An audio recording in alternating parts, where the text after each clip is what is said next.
Very good morning, students. Welcome to the another first video of online classes. Today in this video we'll have a discussion about the chapter 4, which is the refraction of light at a plane surfaces, and this video is part 4 video.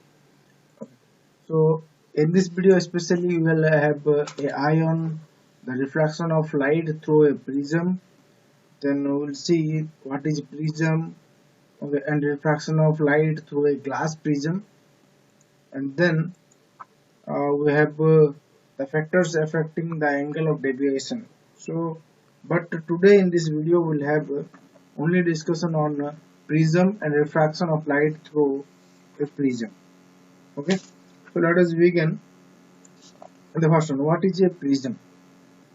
Okay, before going to that, I want to show you something. So this is the figure of a prism, and what will be its 3D structure we'll see now.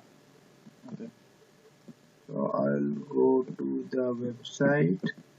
Okay, this one. Okay, this. Okay, see here. You can see this is a 3D figure of a prism. Okay, and see it have the number of faces are 5, and there are 6 vertices. We can see here. Okay, see this one.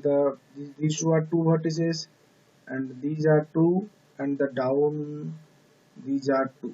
Okay, there are 6 vertices. The number of edges are 9 here. You can count here. There are 3 edges. On the back side also there are 3 edges, and on the side they have 3 edges. Okay, see, we can stop it. So this is a prism. Okay, we can have an idea about that, and also we can see how it can be made. Okay, let us see this figure. Okay, this one you see. So there are 2 triangular faces parallel to each other, and there are 3 rectangular faces, okay, which are equally inclined with each other. Okay. See, these two are 2 triangles. I'll pause. See, these 2 are triangles, parallel triangles, and the side of the triangles are rectangles, and these rectangles making an equal angle inclined with each other. Okay, now it can made a prism like this. Okay, let us discuss on once again here. Okay. So now see, so here we can define the prism like this. Okay, a prism is a transparent medium bounded by 5 plane surfaces with a rectangular cross section. So there are 5 surfaces with a rectangular cross section, and once again we can see there are 2 opposite surface. This one not parallel. Okay, we made a correction. Okay, so 2 opposite parallel surfaces of a prism are identical triangles. This one here, ABC is a triangle, and DEF are the triangle there, and they are identical to, where the other 3 surfaces are rectangles and inclined to each other. See here, these all are the rectangles and inclined to each other. This one is the rectangle, this one rectangular, and the base is also a rectangular. Okay, then we have what is principal section. Here you can see the ABC triangle is the principal section of the prism. Okay, then we have the angle BAC, this angle. Okay, this angle BAC angle, this angle is denoted by capital letter A, which is angle of prism. Okay, so then we have ABDF. See here, ABDF, this surface, and this surface ADCF, okay, or ADFC. These 2 surfaces are called as refracting surfaces. Okay, and then we have the line AD. Here you can see the line AD. This AD is known as a refracting edge, and also we have the base, which is what BCFE is the base of the prism. Then there is a note. Uh, the two refracting surfaces of a prism are not parallel to each other, but they are inclined on each other, making an angle A. Okay, you can see these two. These two are refracting angles, the refracting surfaces, these two, and these two are inclined to each other with the angle A. Okay, this is also called angle of the prism. Okay, so in ray diagram, we only take the principal section, which is the triangle ABC, to denote the prism in a ray diagram. So if you want to draw a prism in case of ray diagram, then we'll take only the triangle ABC. We'll consider that principal section of prism as the prism. Okay. Then we have the topic refraction of light through a glass prism. Okay. So here in this figure you can see that ABC is a principal section of glass prism, and the angle of prism here is the angle BAC, which is denoted by A. Okay, which is denoted by A, and a monochromatic ray of light passing through OP, which is called as incident ray, which strikes at P on the surface AB. Okay, and here the incident angle is sorry, we'll go to here. So here the incident angle is I1. Okay, then its surface refraction from A to glass. That's why on the face, that's why the ray will be bent towards the normal Pn. Okay, here there is the normal Pn, and it will be bent towards the normal. So now it will go through PQ. Okay, thus PQ is the refracted ray, and here the refracted ray PQ now strikes the surface AC. Here see, PQ strikes the surface AC at point Q. Okay, and here once again it is refracted from glass to air, and it will go through QR, and this angle is known as R2. Okay, so here the refractor angle is R1, and in case of AC surface the refracted angle is R2 and the emergent angle is I2. Okay, here QR is called as emergent ray. Okay, then we have due to the principle of reversibility, the path of the light ray, if a ray directed along RQ,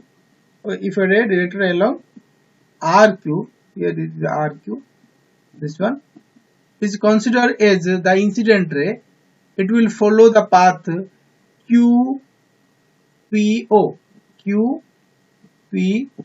Okay, so if you incident a ray from this side along RQ, then it will follow the path.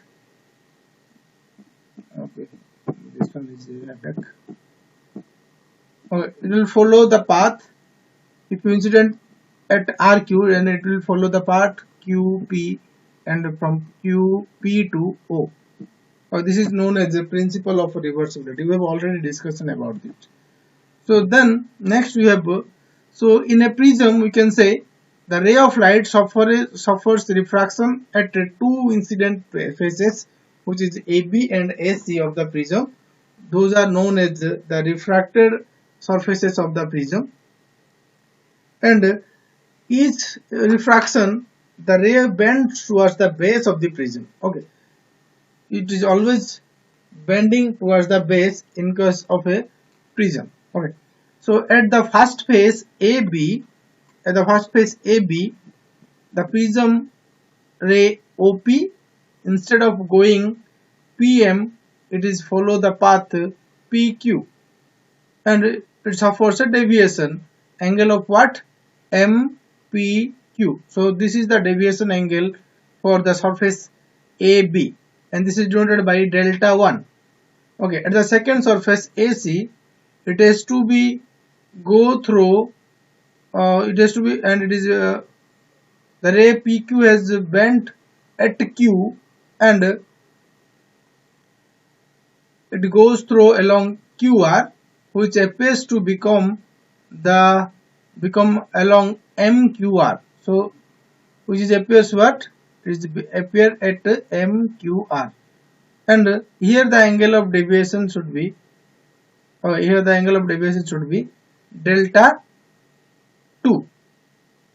Okay, now so in the absence of the prism, if there is no prism here, then OP could travel along OPML along this line.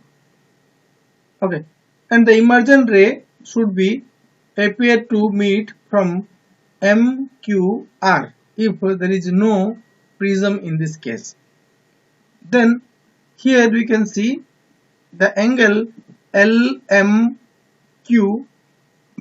is deviated, and this is known as angle of deviation of the prism, and it is denoted by the Greek alphabet delta.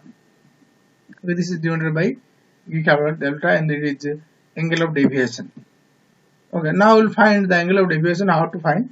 So here we can, in this figure we can say, in triangle MPQ,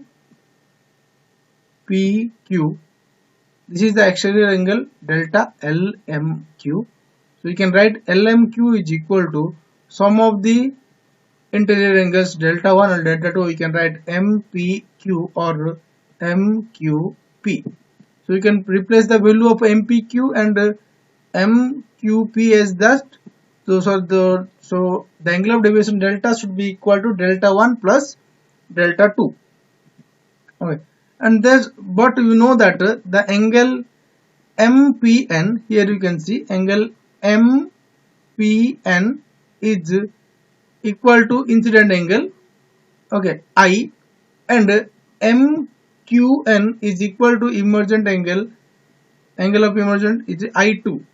So we can write MPQ as delta 1 minus, here you can write MPQ delta 1 is equal to the whole angle I minus this angle R1.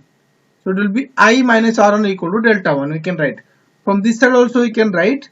So this whole angle is I2, but you have to find delta 2. Then delta 2 is equal to the whole angle I2 minus R2. Okay, so then we can write from equation 1, we will put the value of delta 1 and delta 2, then we will get delta is equal to I1 minus R1 plus I2 minus R2. Then we will have I1 plus I2 minus the whole of R1 plus R2. And this is the angle of deviation in case of I1, I2 and R1, R2. Okay, but also we can say in the quadrilateral APNQ, here is the quadrilateral APNQ. Here APN and AQN are 90 degrees. So this angle, this whole angle and this whole angle is 90 degrees, because here the N and NP and NQ are the normal. Okay, so then we have APNQ, then we have P, this angle PNQ plus PAQ is equal to 180, because these two are 90 and 90, and this we can say that the remaining two angles, angle A and angle PNQ, these two will be 180 degrees. Sum of these two angles should be 180 degrees. So we know that this angle is what? Angle of prism. It is denoted by capital letter A. So we can replace the value PAQ as A. So we can write PNQ is equal to 180 degree minus A. Then, but in the triangle PNQ, see this triangle PNQ, this triangle, we can write PNQ is equal to 180 degree minus R1 plus R2. How? You know that the sum of these three, sum of the angles of a triangle is 180 degree. So you can write like this.